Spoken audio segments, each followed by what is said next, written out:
예수님의 승천에 대한 본문이죠.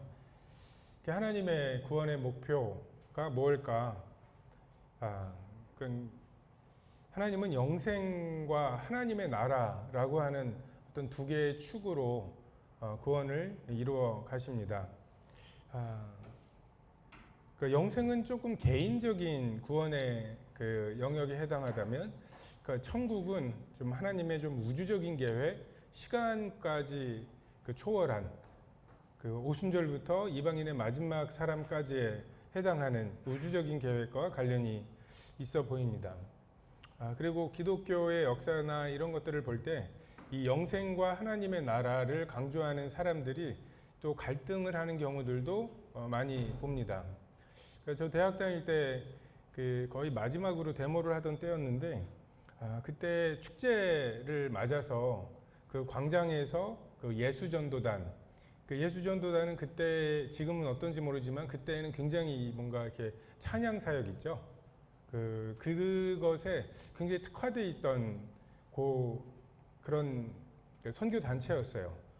굉장히 많은 번역해서 만든 곡들, 그런 곡들을 갖고 오고, 잘 안 보이던 드럼이나 이런 거, 지금 우리가 찬양 집회나 이런 것들을 보면은 하는 이런 것들이 이제 도입되는, 그래서 굉장히 그런 걸로 열정적으로 찬양하고 이제 그러는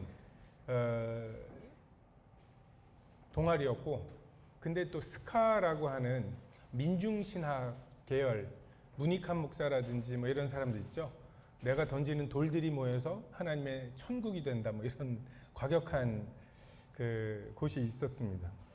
근데 축제 때 신나게 이제 뭔가 찬양을 하고 있는데 그 스카 애들이 올라와가지고 지금 이럴 때냐 하면서 공의가 하수같이 흐르고 막 이래야 되는데 지금 다른 사람들은 다 데모하고 이러고 있는데 여기서 뭔가 이렇게 하나님을 찬양한다고 하면서 그 황홀한 이런 것들을 느낄 때냐 하면서 진짜 만약에 다른 기독교가 아닌 다른 동아리에서 올라와가지고서 그랬으면은 또 다른 또 문제가 있었을 텐데, 이건 같은 기독 동아리인데 한쪽에서는 하나님 사랑해 어쩌고 이러고 있고, 또 이제 다른 곳에서는 지금 이럴 때냐고 하나님이 우리로 돌 던지라고 나가라고 하시는데 이런 이제 상황이 있었어요.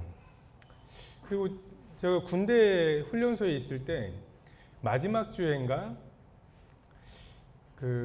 세례를 받을 사람을 각 소대마다 5명씩 차출을 하는 거예요. 근데 이렇게 불교도 있고 캐톨릭도 있고 이렇게 기독교도 있고 해서 그 각각을 5명씩 이렇게 차출을 해야 되는데, 기독교 세례받는 사람 차출이 안 되는 거예요. 물론 그 원인은 이제 소문이 도는 거죠. 불교에서 뭔가를 받으면 초코파이가 몇 개고 한데 이제 거기서 좀 밀린 것 같아요. 근데 갑자기 모집하는 사람이, 그 사람도 행정하는 사람이죠. 머리 박아. 소대가 다 머리 박고, 그 머리 박는 걸 못 견디는 애들부터 해갖고 5명을 채워가지고, 그래서 제가 자대 배치 받아가지고 거기에 있는 군대에 있는 목사님에게 지금 훈련소에서 이런 일들이 일어나고 있다, 알고 계시냐? 이건 말도 안 되지 않냐? 구원받고 침례를 받아야지. 세례도 못마땅한 판에 세례를 받는 것조차도 그런 식으로 하고, 그래서 세례받고 온 애가 그날 제가 이제 교회 다닌다는 걸 아니까, 영찬아 미안하다고. 뭐가 미안한지 모르겠어요. 뭔가 이건 굉장히 성스러운 어떤 그건데, 나 같은 사람이, 자기 같은 애가 세례받고 온 것이 하나님께 미안했는지 뭔가 미안하다고 하는데 할 말이 없더라고요. 근데 그 목사님 하시는 얘기가, 훈련소에서 세례를, 그리고 기독교 개신교 해가지고서 몇 명씩이 세례와 이런 것들을 받느냐에 따라서 군대 몫으로 배정된 종교 예산이 나눠진대요. 그러니까 1억이다 그러면은 이제 3개 종교가 그렇게 나눠 갖고, 만약에 그렇게 해가지고서 3억 3,300을 받아가지고 그걸로 교회가 없는 부대에 교회를 세워주면 그게 하나님의 나라와 이런 것들이 확장되는데 더 도움이 되지 않겠냐라고 얘기를 하시더라고요. 근데 제 입장에서는 아니 그런 짓을 하는 것을 본 사람들이 나 저런 거라면 기독교 안 믿어, 하나님 안 믿어 라고 할 사람들이 더 많지 않겠냐. 저는 이제 그런 생각이 있었거든요. 그런 것에 있어서도 좀 갈등이 있고, 가톨릭 같은 경우에도 그냥 이미 사람들이 살고 있는 땅에 가가지고 신대륙이라고 말하고서 깃발 꽂고 거기에 이제 상파울로, 세인트 폴이죠. 바울의 성 바울의 도시, 뭐 샌프란시스코 뭐 이렇게 해갖고 이름 붙여놓고, 이게 이제 하나님의 나라의 확장이고, 정치적으로도 보면 이명박 대통령이 서울시장을 하면서 어느 집회에 가가지고서 서울시를 하나님께 봉헌한다고 이제 이런 것 해서 구설수에 오르기도 하고, 또 이명박 대통령을 대통령으로 만들기 위해서 또 기독교계가 또 굉장히 단합을 해가지고 목사님들이 메시지 시간에 이명박 대통령 선거운동을 하고 막 이제 이런 것들 때문에 또 무리가 있었거든요. 그래서 그것 때문에 또 이명박 대통령의 인기가 있고 없고에 따라서 기독교에 대한 또 평가가 또 달라지고, 그래서 복음을 전하는데 되게 좀 어려움이 되고, 미국이 이라크를 때려 부수는 것 때문에 중동에서 활동하고 있던 기독교 선교사들이 복음을 전하는 데는 오히려 어려움이 되는, 뭐 이런 것들이 이제 좀 충돌하는 이제 그런 경우들을 보게 됩니다. 그래서 이 영생, 개인의 구원, 이것과 정말 이 세상을 복음화하는 이것들 사이에 정말 하나님의 통치가 이 땅에 이루어지는 것, 그것을 위해서 그냥 약간은 많은 기독교 배경의 사람들이 국회의원이 되고, 그래서 그 국회의원들이 기독교와 그 생각에 성경 말씀과 부합하는 그런 법들을 만들어내는 게 이게 하나님의 나라다. 이게 이제 무천년주의자들의 생각이죠. 예수님이 직접 이 땅에 오셔서 이 정권을, 진짜 육신의 예수님이 2000년 전에 오셨던 것처럼 육신의 예수님이 이 땅에 오셔서 다스리실 이런 천년의 왕국이 있을 거라고 하는 것이 상징이다. 그것은 우리가 이명박 대통령을 대통령 만드는, 장로를 대통령 만드는 이런 방식으로 이제 뭔가 복음화를 해야 된다는 방식이 있죠. 그래서 우리가 이제 그런 것들 사이에서 좀 양극단이 있습니다. 개인의 구원, 그거는 이제 예정돼 있으면 믿는 거고 아니고 막 이런 걸로 이제 좀 뒷전으로 만들어 놓고 이것을 기독교화하는 것. 그래서 보면은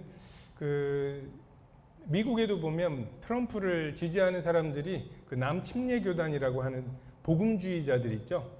이 사람들이 트럼프를 지지하고요. 남침례교회에 있는 사람들의 80몇 프로가 트럼프를 찍었다고 해요. 그리고 독일이나 이런 데도 보면 기사당, 기민당 뭐 이런 거 있죠. 기독사회당, 기독민주당. 그래서 어떤 기독교라고 하는 그것을 가지고 어떤 정치적인 것들을 하죠.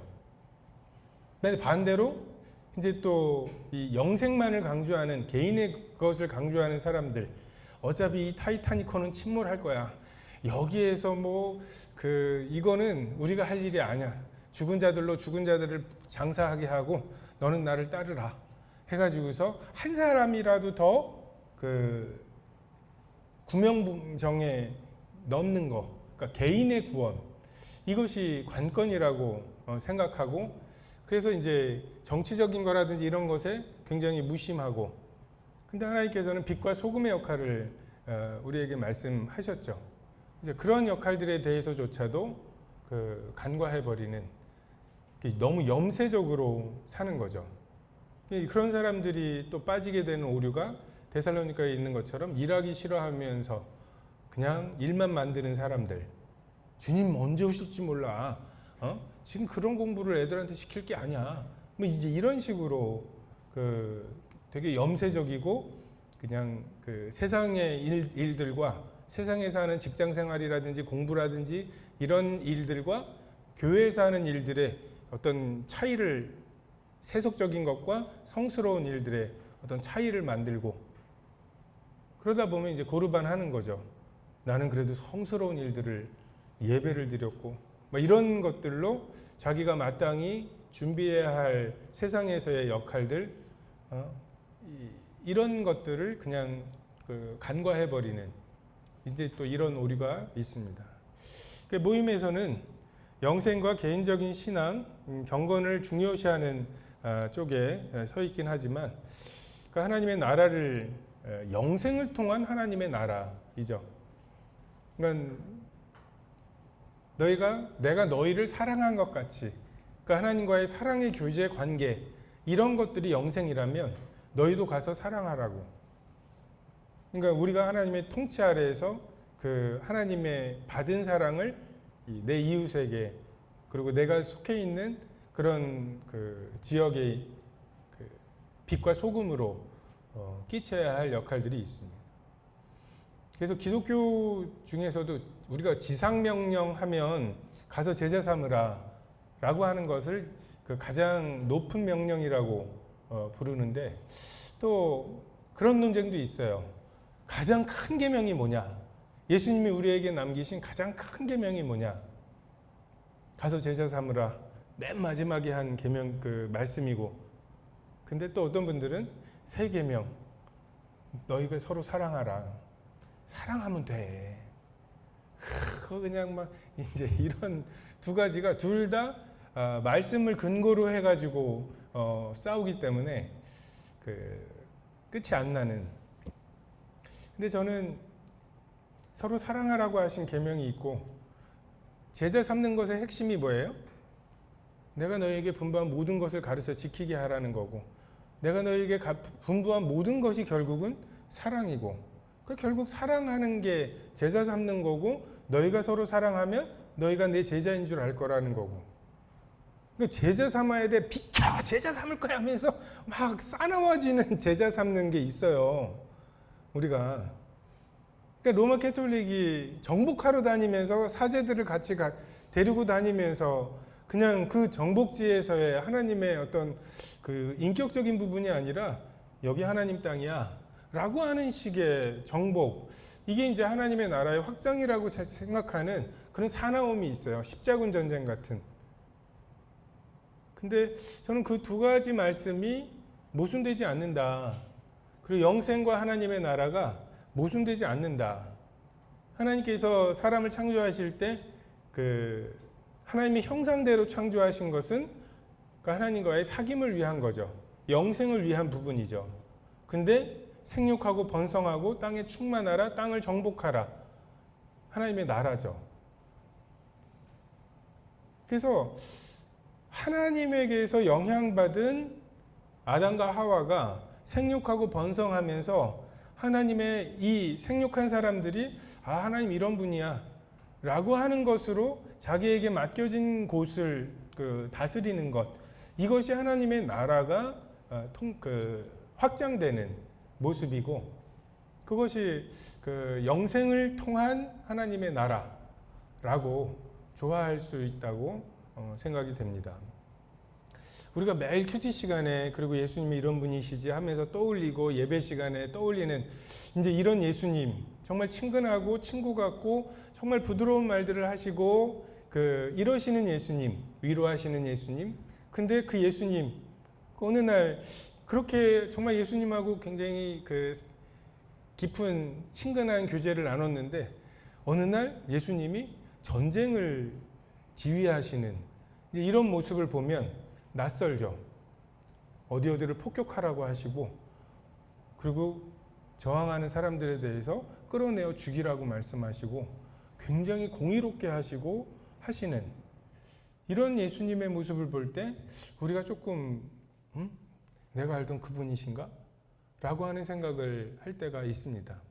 마치 대통령을 아빠로 둔 이런, 집에서는 너무 인격적이고 친근한 아빠인데, 이 아빠가 대통령으로의 역할을 하면서 내가 알던 그것과는 좀 다른 모습을 보일 때 우리가 좀 낯설어 하기도 하죠. 근데 승천하셔서 하나님 우편에 앉아 계시고 정말 역사를 주관하시고 전쟁을 이끄시는, 지금 이 악한 세력과의 전쟁이 있죠.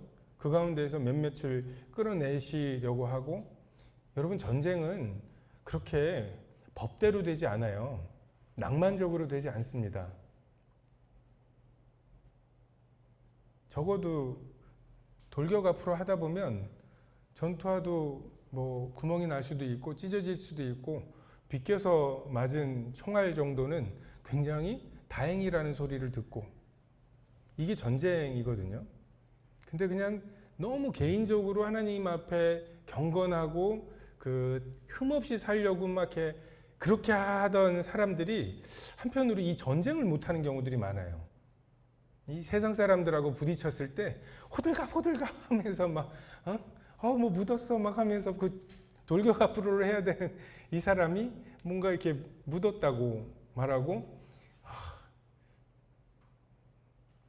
내가 만약에 뭐 유대인들을 우리 방에 어디다 숨겨놨어요. 독일군이 와가지고서 어디다 숨겼냐고 물어봐요. 어떻게 해야 돼요? 거짓말을 해야 되나요? 막 그런 간증들이 있잖아요.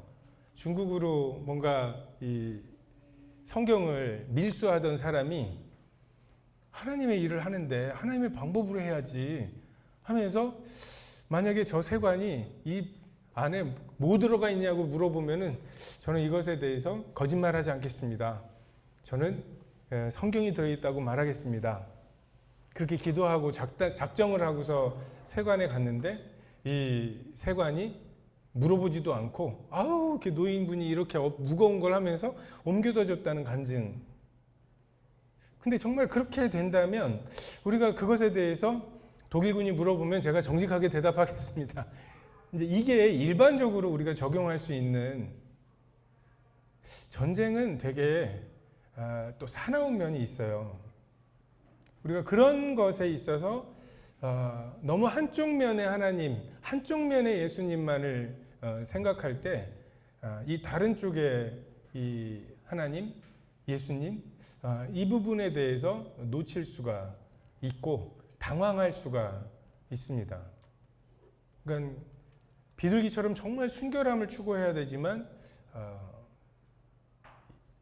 뱀처럼 또, 예수님께서 그 말씀을 하셨을 때 유대인들에게 뱀의 이미지가 있을 거 아니에요.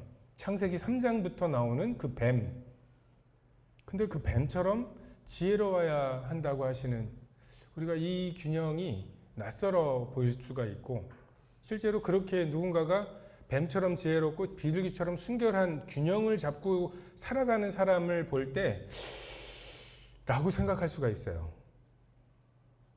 저렇게 살면 안 되는데 라고 판단할 수가 있는 거죠. 우리가 예수님의 이런 모습 승천하셔서 하나님 우편에 앉아 계신, 그래서 정말 그 벙커에 장군들이 모여가지고 어떤 부대 하나 밀죠. 그죠? 그러니까 우리 영화나 이런 데 보면은 막 이렇게 지도 펴놓고 장군들이 그냥 이렇게 해서 어디로 해. 그러면 거기 있는 다른 장교가 이렇게 지도상에서 이렇게 쭉 밀어요. 근데 여기서 이렇게 미는 것 뿐이죠. 장군은 말만 한마디 한 거고. 근데 이제 그렇게 되면 이제 부대로 연락이 오죠. 어디가 뚫렸으니까, 훈련이죠. 어디가 뚫렸으니까 15사단은 완전군장 해가지고 몇 시까지 거기에 도착해라. 그러면 이제 20km를 지고 거기까지 가야 되는, 이 지휘를 받아야 되는 이런 면이 있는 거죠. 하나님께서 아버지로서, 남편으로서 우리에게 말씀하시는 것들이 있는가 하면 왕으로서, 통치자로서 말씀하실 것이 있어요. 장군들은 여기를 지키기 위해서 여기를 소비해버릴 수도 있어요. 일로 배치된 사람들은 여기서 격렬하게 싸우다가 거의 다 죽고, 대신에 이쪽이 우리의 주력이어서 이쪽에 적들이 몰려있는 바람에 이쪽이 밀고 나가서 결국 그 전쟁을 승리하게 만들 수 있어요. 하나님이 우리를 소비하실 수도 있다고요. 그냥 넌 거기 가서 버텨라. 지금 다 죽고 나만 남았습니다. 라고 할 때 하나님의 명령이 버티라고. 말씀하실 수도 있는, 아버지가 나한테 어떻게 라고 말하지만 왕으로서 그렇게 하실 수 있다고요.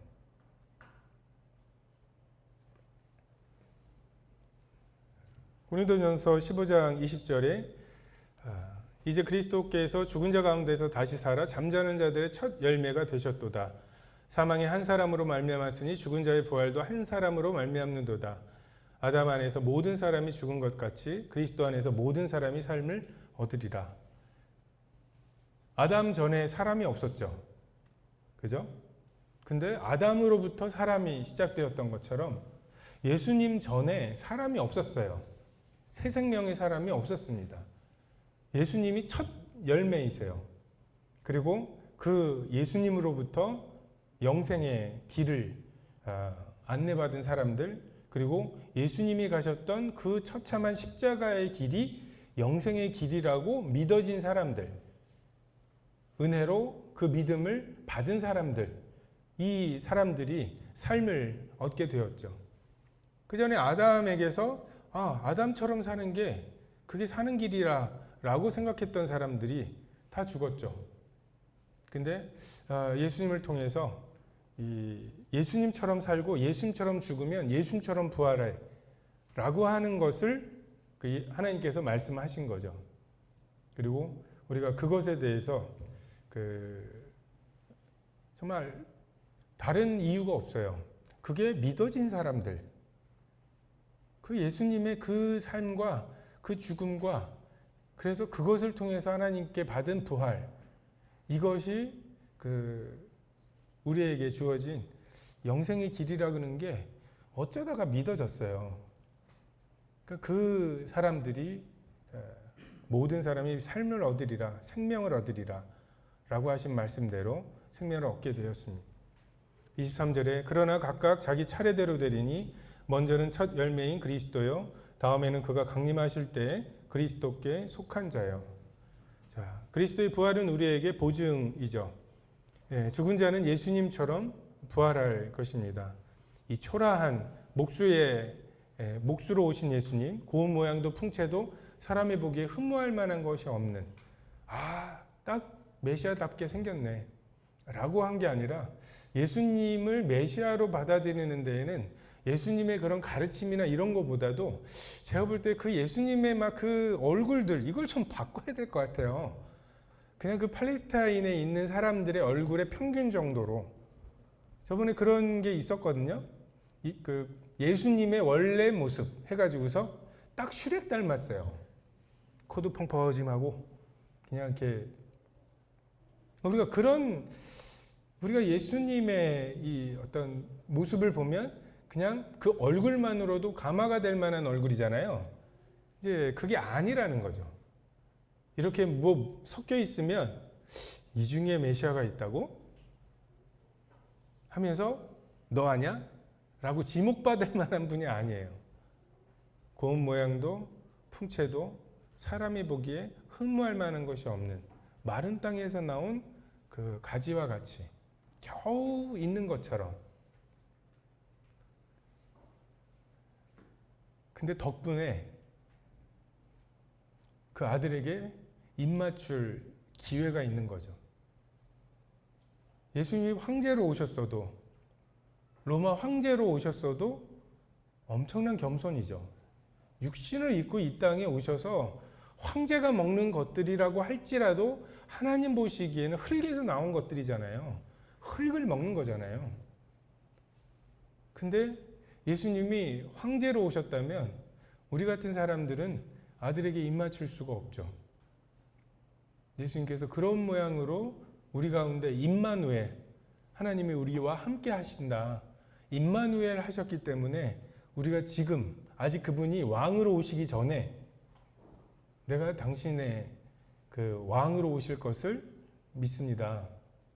당신 나라가 임하실 때에 나를 기억해 주십시오. 라고 고백할 기회가 있는 거죠. 그리고 하나님께서는 그 초라하게 오신 예수님에 대해서 이러한 사랑과 신뢰를 고백한 사람들에 대해서 정말 기뻐하셔요. 그래서 먼저는 첫 열매인 그리스도요, 다음에 그가 강림하실 때에 그리스도께 속한 자들. 휴거에 대해서 성경은 분명하게 말씀하시죠. 호령과 천사장의 소리와 하나님의 나팔로 친히 하늘로부터 강림하신다고. 그 후에 우리 살아남은 자들도 죽은 자들이 먼저 구름 속으로 올라가고, 그 후에 우리 살아남은 자도 공중으로 끌어올려 주님을 영접하게 될 거라고.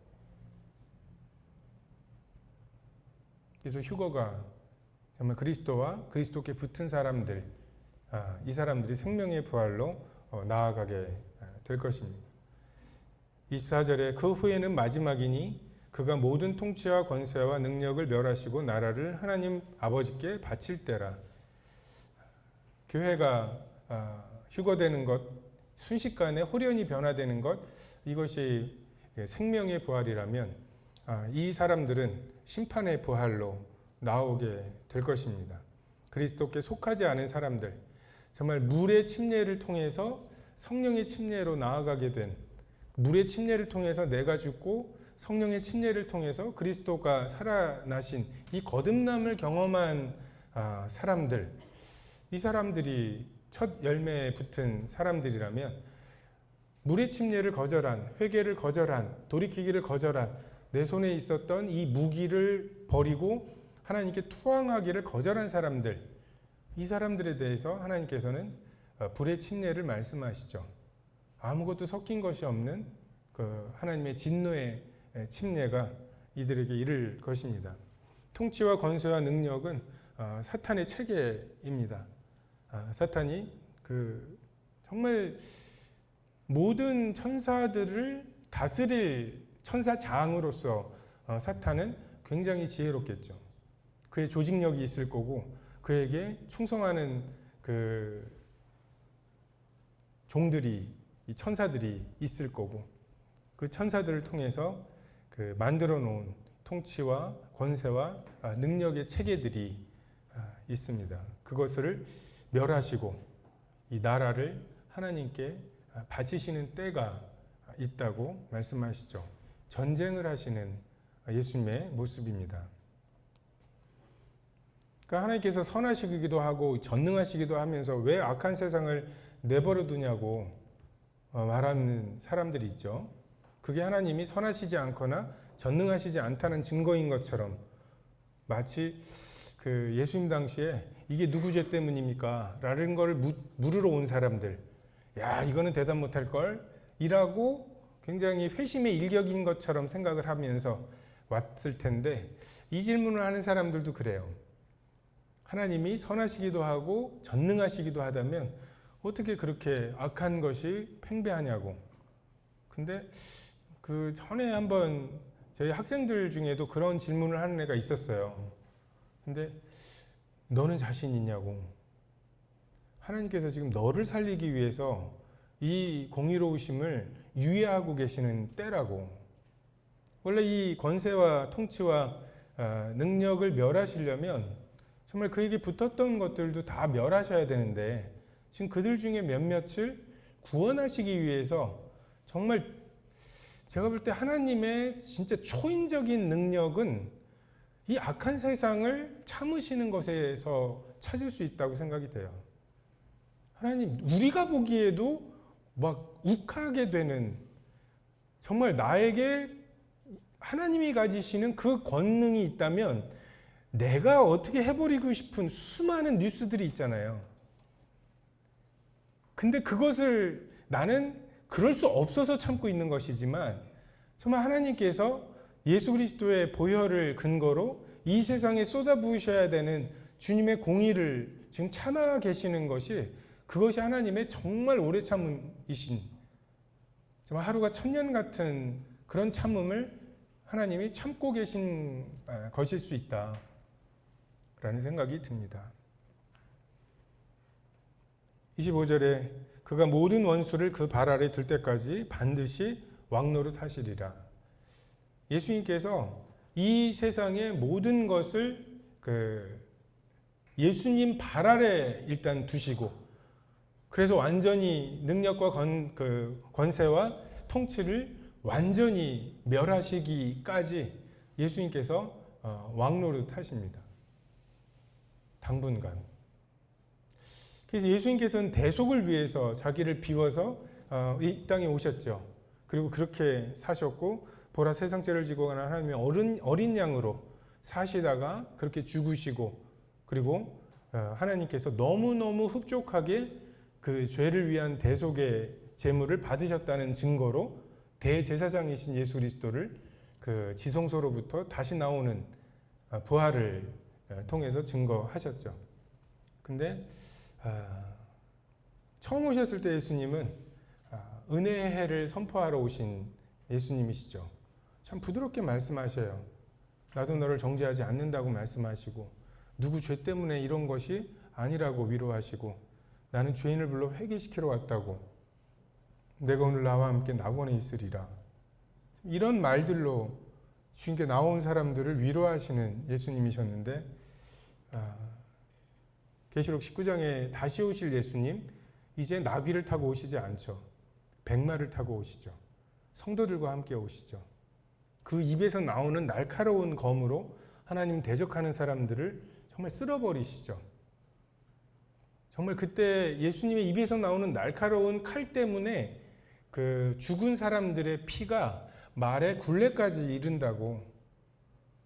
그건 칼에 죽지 않아도 그냥 피에 익사할 정도예요. 그 피가 어디까지 이르냐면 서울에서 광주까지 그 피로 덮이게 됩니다. 이런 예수님 익숙하신가요? 왕노릇 하시는 예수님, 전쟁을 지휘하시는 예수님, 12형도 되는 천사를 막으셨던 예수님이었는데 이제는 묻으라고 쓸어버리라고 하시는 예수님.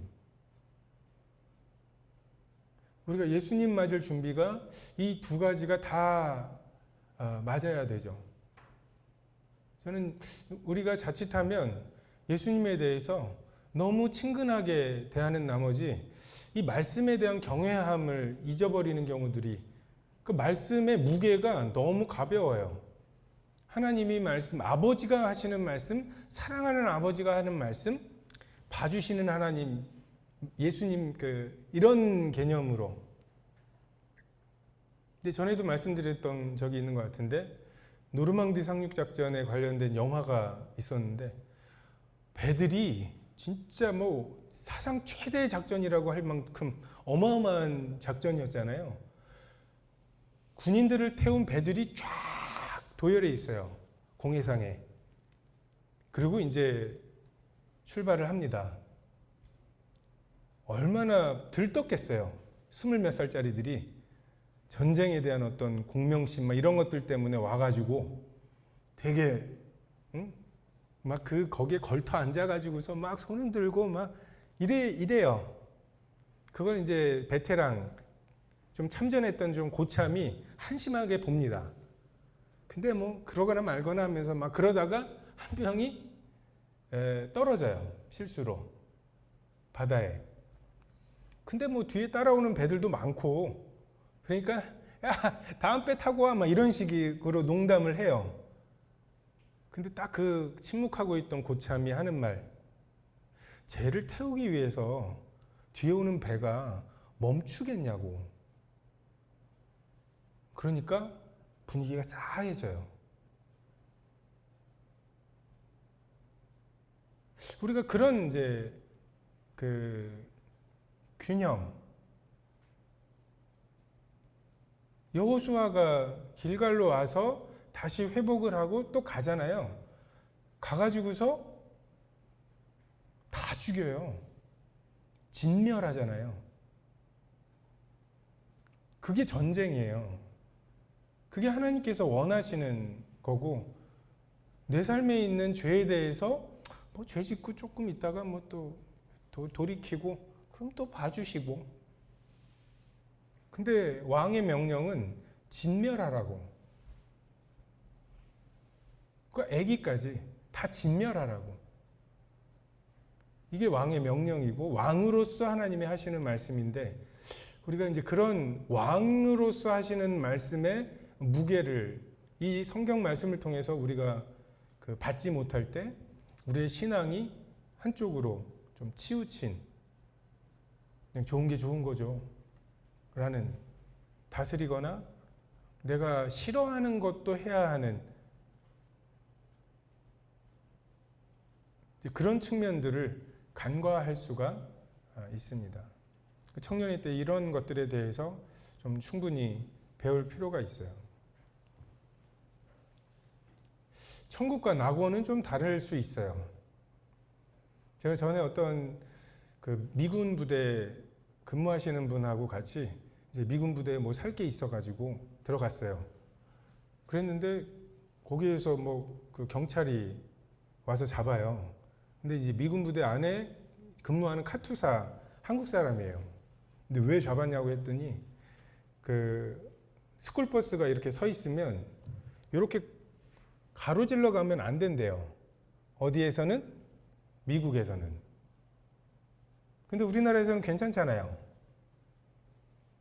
근데 이제 미군 부대 내에는 미국 영토이기 때문에 미국의 규칙이 적용이 되는, 정말 내전 중에 있는 어떤 막 그래서 내일 죽네 오늘 죽네 막 하는 사람들을 구출해다가 미국이나 우리나라나 이런 안전한 나라에 갖다 놓으면 안전은 하겠죠.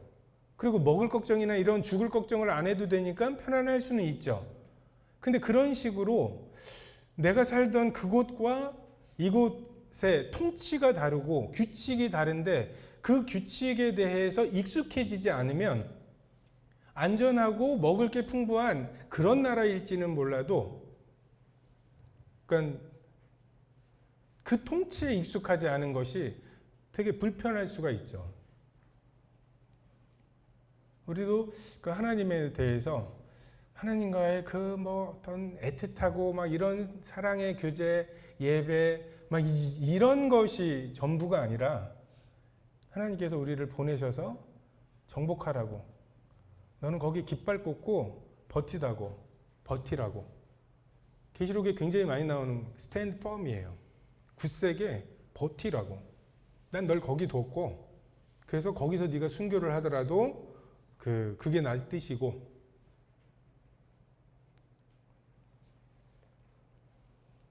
우린 예수님 맞을 준비가 되었느냐는 질문에 대해서 좀 더 폭넓게 생각할 필요가 있습니다. 어떤 예수님인가? 혹시 우리가 예수님의 모습 중에 나에게 필요한 부분들만 골라낸 예수님이 아닌가? 나의 죄를 사해 주시고 나와 함께 하시기. 응? 예수님, 내가 세상 끝날까지 너희와 함께 하신다. 좋아요? 언제나 함께 하신다는 게? 언제나 함께 하시면서 날 지켜주시는 건 좋죠. 근데 언제나 함께 하셔서 이래라 저래라 하시는 건 싫어. 그런 것들을 잘 생각해 보면 결국 뭐예요? 내 기준이죠. 예수님의 모습 중에 내 기준으로 좋은 것만 골라낸 거, 이게 뭐예요? 죄죠. 선악의 기준이 내게 있는 거. 성경에 예수님은 이런 분이라고 말씀하시면 그분이 내 아버지라고 하면 아버지로서, 나의 신랑이라고 하면 나의 신랑으로서, 근데 또 여기서 나의 왕이라고 말하면 승천하셔서 하나님 우편에 계신 나의 왕으로서, 그분의 명령을 받는 자로서, 어명을 받는 자로서, 그러니까 그분을 선악의 기준으로 놓고 나의 생각을 바꿔야 되는 거죠. 하나님 낯선데요? 하나님 이런 분 아니시잖아요. 이럴 게 아니라 내가 그런 분에게 적응하는 것, 이게 예수님 맞을 준비이죠. 우리가 승천하신 예수님에게서 이러한 부분들을 얻을 필요가 있습니다. 26절에 맨 마지막에 나중에 멸망받을 원수는 사망이라고. 자, 하나님의 스케줄을 한번 볼까요? 처음에 하나님만 계셨던 영원이 있었죠. 시작도 없으신 분이 영원토록 계셨던, 하나님이 어느 순간 태초를 정하셨고 세상을 창조하시고 인간을 창조하시고, 근데 그 전에 보이지 않는 세계를 먼저 창조하셨죠. 천사들을 창조하셨죠. 그래서 성경은 세 부류의 천사를 얘기합니다. 미가엘, 가브리엘, 그리고 루시퍼. 그 세 3분의 1, 3분의 1, 3분의 1의 천사들이 있었고 각각의 장이 가브리엘과 미가엘과 이제 루시퍼고. 근데 그 세 천사 장 중에 장이 루시퍼라고. 근데 루시퍼의 역할은 새벽별. 예수님도 새벽별이라고 이야기돼 있고 계명성. 그리고 이 사탄도 계명성이라고 이야기를 해요. 근데 그것은 역할에 대한 거죠. 해가 뜬다. 준비해라.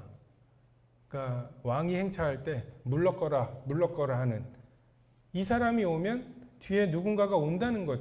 이 역할이 원래 루시퍼의 역할이었죠. 근데 그가 하나님 그리고 모든 피조물이 자기 밑이야. 이제 이것에서 내가 하나님과 비길이라. 그리고 그를 따랐던 그 3분의 1의 천사들이 있었죠. 근데 하늘에서의 반역은 하나님께서 평정하셨죠. 그래서 그 루시퍼와 3분의 1의 천사들이 땅에 찍혔다고 말씀하시죠. 이 우주에서 지구가 독특한 이유가 그 천사들이 지구에 찍혀서 그래요. 이 드넓은 우주에서 유일하게 하나님의 통치가 적용되지 않는 곳이 딱 지구예요. 하나님께서는 아담과 하와를 만드셨죠. 아까 말했던 것처럼 형상대로 만드셔서 하나님과 교제하는 영생의 계획을 세우셨고 또 생육하고 번성하고 땅에 충만하고 땅에 정복하고. 그래서 하나님은 유일하게 하나님의 그 통치 아래 들어오지 않은 이 지구를 아담을 통해서 아담과의 영생의 교제, 그리고 아담이 하나님 이런 분이구나 라고 하면서 아담에게 맡겨진 그 다스려야 되는 피조 세계에 하나님 이런 분이시니까 나는 이렇게 대해야지 하고 하나님의 통치가 적용되고. 그래서 정말 이 지구도 하나님의 통치 아래 두게 하시는 것, 이게 하나님의 계획이었죠. 물론 실패하죠.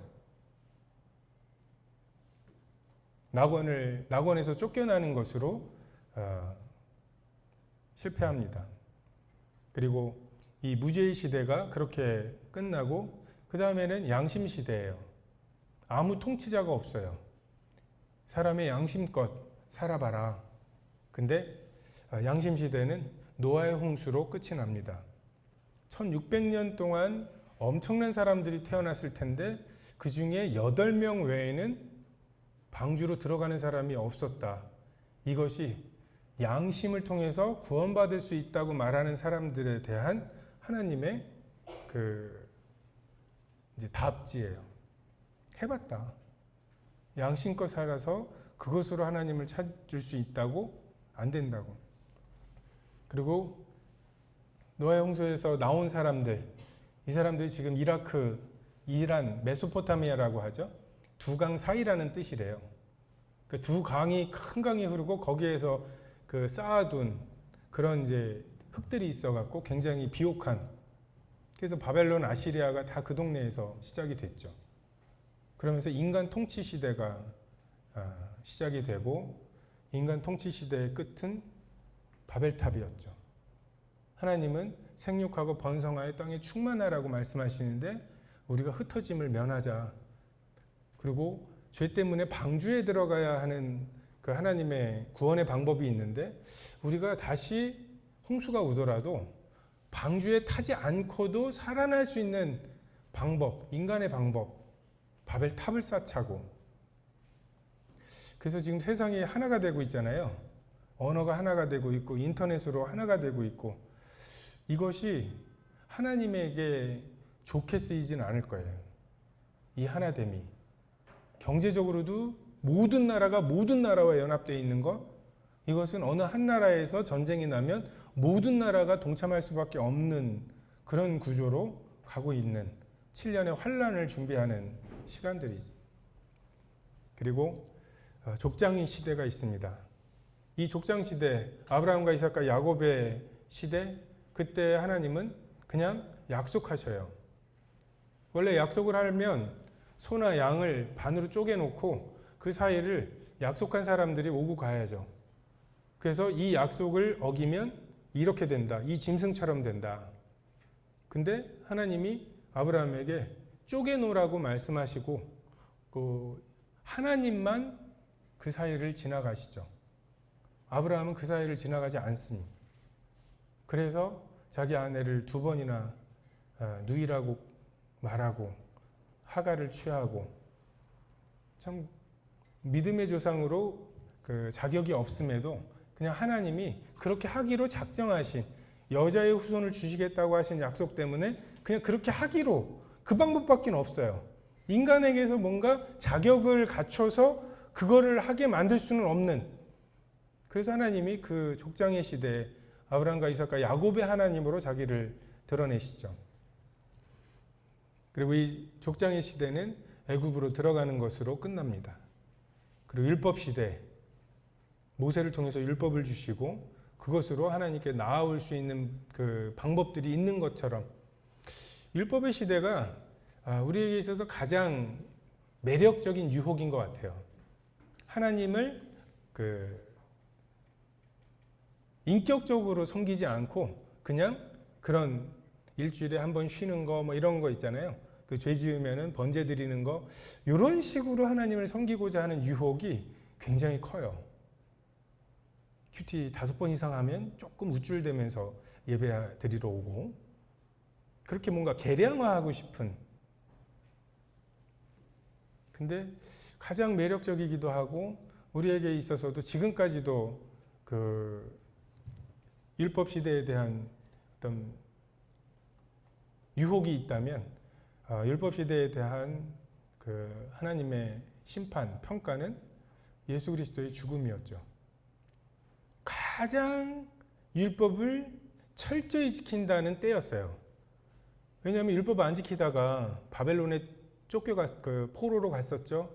성전은 다 무너졌었죠. 그리고 바벨론에게서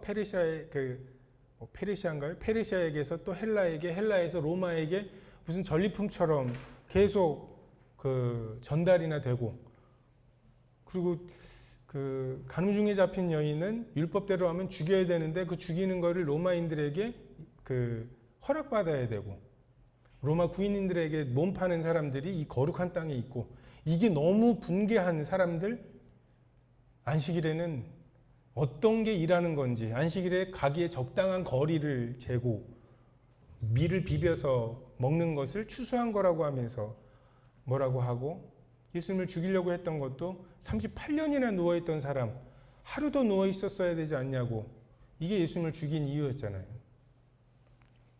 그런 가장 율법을 철저하게 지키려고 했던 바로 그때 가장 율법을 철저하게 지킨다는 사람들에 의해서 예수님이 십자가에 못 박히시는 것, 이것을 통해서 율법으로 구원받을 수 없다.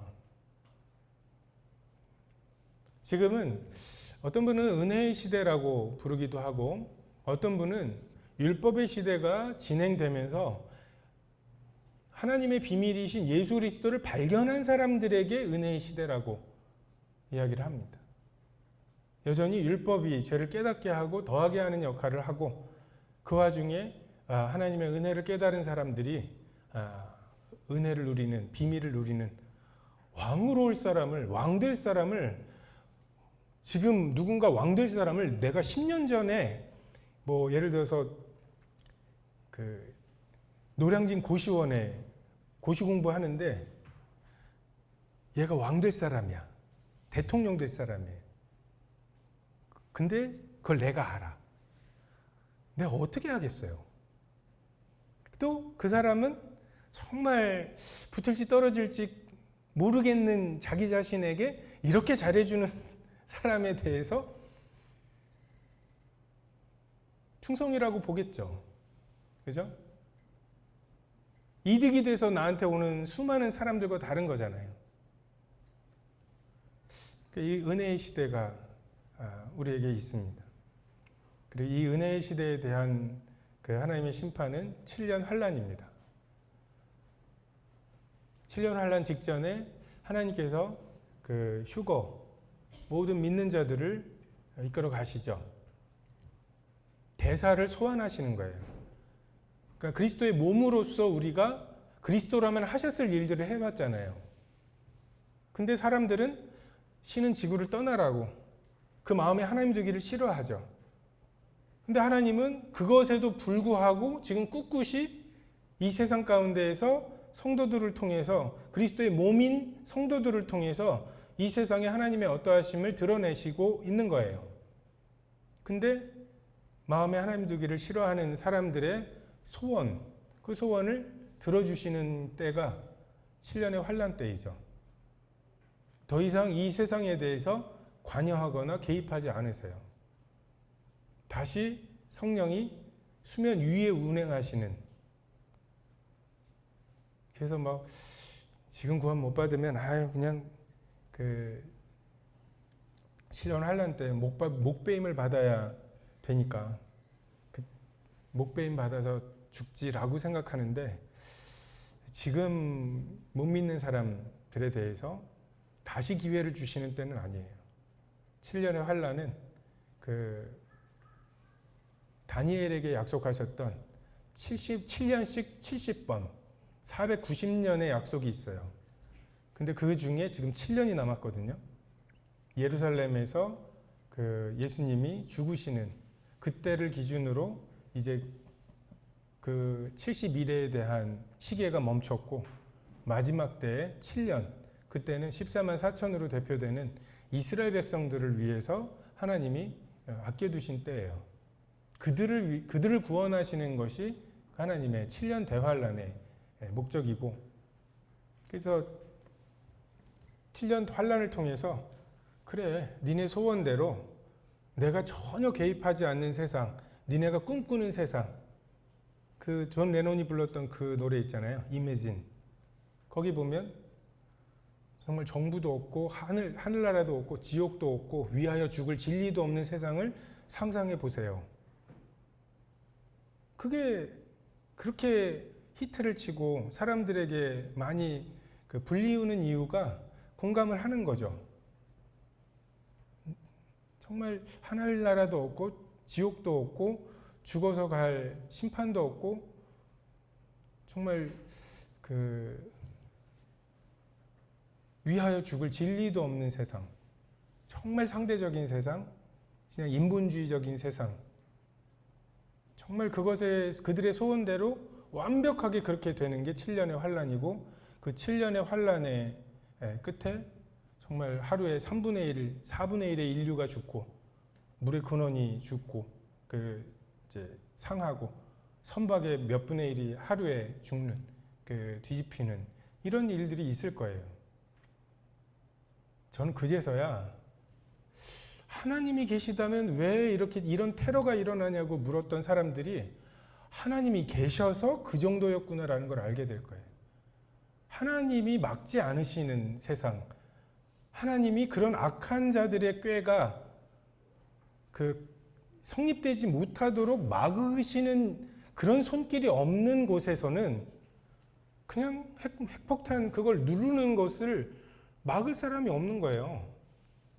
모두가 사탄의 지혜와 사탄의 용기와 이 사탄에게 영감을 받아서 행동하는 7년 동안 얼마나 엄청난 일들이 일어난지를 통해 하나님이 얼마나 엄청난 일들을 막고 계셨는지가 드러나게 될 것입니다. 7년의 환란 끝에 하나님께서 그 열국을 심판하셔요. 너 7년 동안 이스라엘을 어떻게 대했는지 성경에 보면 그 가장 지극히 작은 소자에게 한 것이 내게 한 것이라고 하시는 거 있죠. 정말 이 사람 내가 언제 주님을 찾아뵈었고 언제 먹을 것을 드렸으며 이런 것들을 하는, 근데 이 지극히 작은 자에게 한 것이 곧 내게 한 것이다. 이 7년의 환란 중에 이스라엘과 그 나머지가 싸우는 때예요. 아마겟돈에서 정말 2억의 동방 군대가 올 거라고 예언되어 있는. 근데 그때 너 어느 편에 섰느냐? 이스라엘 편에 섰느냐? 정말 그 유대인들을 받아서 숨겨줬느냐? 아니면 고발했느냐? 이것에 따라서 각 민족이 그 심판을 받을 것입니다. 그래서 마태복음에 나온 대로 끝까지 견디는 자가 구원을 받는, 그 끝까지 견디는 거는 어쨌든 그 환난 중에 안 죽어야 돼요. 안 죽고 살아남아야 되고, 그리고 그 모든 육체에 끝까지 남아서 견딘 사람에 대해서, 그 열국의 심판까지 거친 사람들에 대해서 천년왕국에 들어가기 전에 하나님께서는 모든 육체에 하나님의 영을 부어주신다고 요엘서의 그 예언을 그 문자적으로 성취하시겠죠. 모두가 구원받을 거예요. 그 사람들은. 그리고 천년 동안 새 예루살렘에 그 들락날락 할 수 있는 사람들, 왕노릇하는 사람들이 있고 나머지 백성들이 있는 그런 통치가 이 땅에 임할 거예요. 그리고 근데 그 천년 동안 예수님이 다스리시는 세상 좋겠죠. 그죠? 전쟁을 안 해요. 지금 우리나라 국방비만 제대로 써도, 전 세계에서 국방비만 제대로 써도 굶어 죽는 사람, 이런 사람 없어요. 제가 볼 땐 과학자들의 실업이 많을 것 같아요. 과학의 가장 큰 동기부여가 전쟁이거든요. 근데 그게 이제 사라지고, 근데 정말 소가 사자가 풀을 뜯고 어린이와 막 사자가 뒹구는 그런 하나님의 산. 사자들도 사냥하는 거 힘들어해요. 근데 정말 회복된 이 자연에서 그냥 사자가 뜯어 먹으면 되는 콩 같은 거를 좀 이따만하게 만들면 단백질이잖아요. 그런 게 있는데 사자들이 뭐하러 뛰어다니겠어요. 근데 놀랍게도 이 천년의 하나님 예수 그리스도의 실제적인 통치 끝에, 그때가 물이 바다를 덮은 같은 거예요. 물이 바다를 덮은 같이 여호와의 영광을 인정하는 것이 온 땅에 충만한 때고, 물이 공의가 하수같이 흐르는, 되게 좋아 보이죠? 그죠? 이런 때에 구원 안 받을 사람이 있을까요? 그때에는 사탄은 옥의 무저갱에 갇혀 있고요. 우리를 유혹하는 게 사탄과 세상과 육신이잖아요. 근데 사탄은 옥에 갇혀 있고, 너 그렇게 해가지고서 직장생활 제대로 하겠어? 이게 세상이거든요. 이 세상, 육신의 종일과 안목의 종일과 이생의 자랑으로 나를 유혹하는 세상도 이제 물이 바다를 덮은 같이 여호와의 영광을 인정하는 것이 온 땅에 충만한 때에 힘을 잃어버리겠죠. 직장생활하면서 그 뒷돈 줘야 되고 뭐 이런 거 아닐 거 아니에요? 그리고 우리 육신의 소욕도 정말 그런 풍요로운 세상 속에서 힘을 잃어버렸을 거예요. 근데 그 천년의 다스림 마지막에 사탄이 무저갱에서 잠깐 놓이고, 그 사탄이 또 사람들을 미혹합니다. 그러니까 천년 동안이나 예수님의 다스림을 받던 이 세상이 하나님의 성 예루살렘, 새 예루살렘을 진짜 바다의 모래 같은 이라는 표현으로 바다의 모래 같은 사람들이 둘러싸고 반역을 합니다. 거듭나지 않으면 천국을 볼 수도 갈 수도 없다. 천년 동안 예수님이 직접 다스리셔도 거듭나지 않으면 안 되는,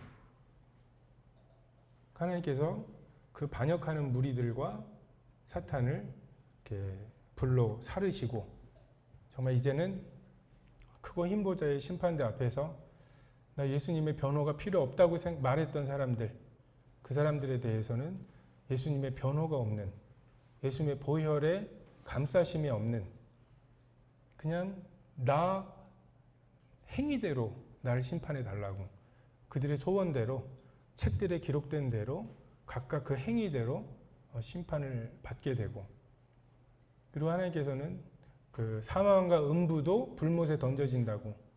지금 그 음부, 아브라함의 품과 이 부자가 있었던 이제 그곳이 유치장이거든요.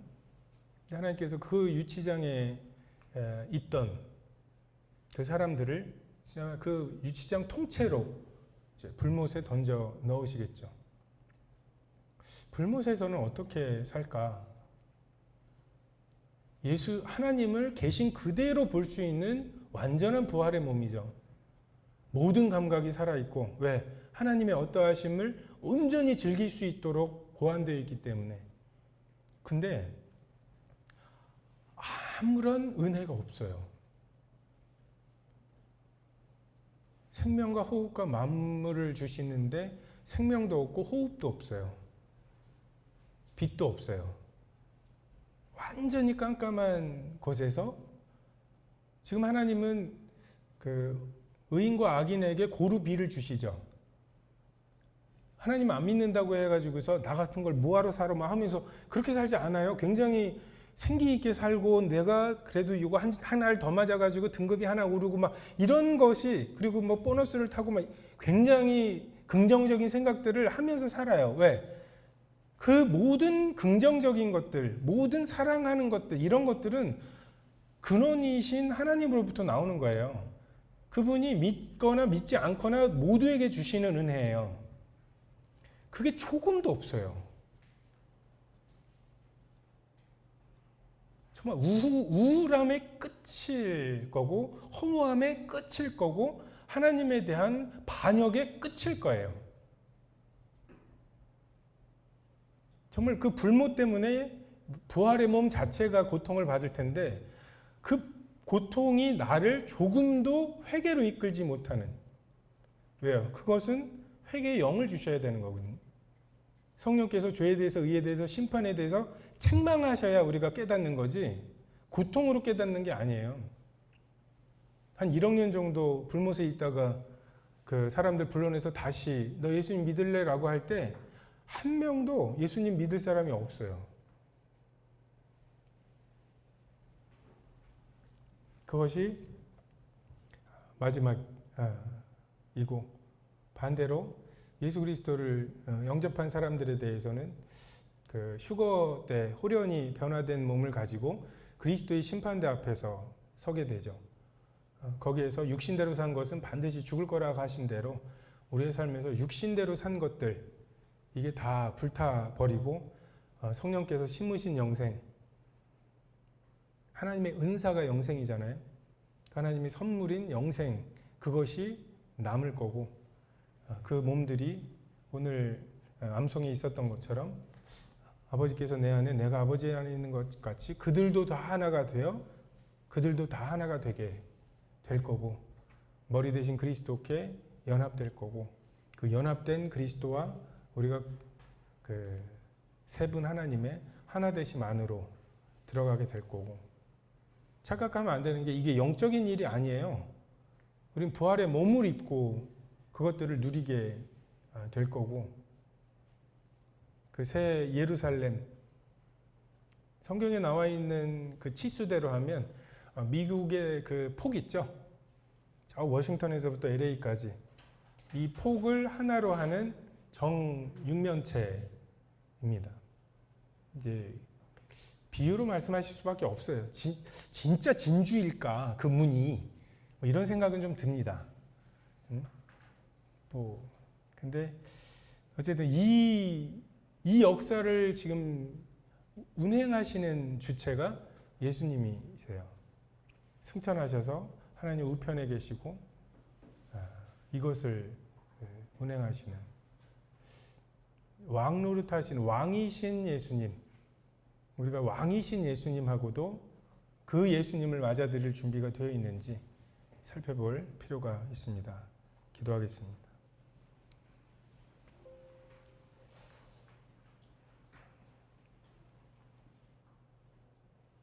왕이신 나의 하나님, 내가 주를 높이고 참 저희가 왕으로 주님을 대하지 못하는 경우들을 보게 됩니다.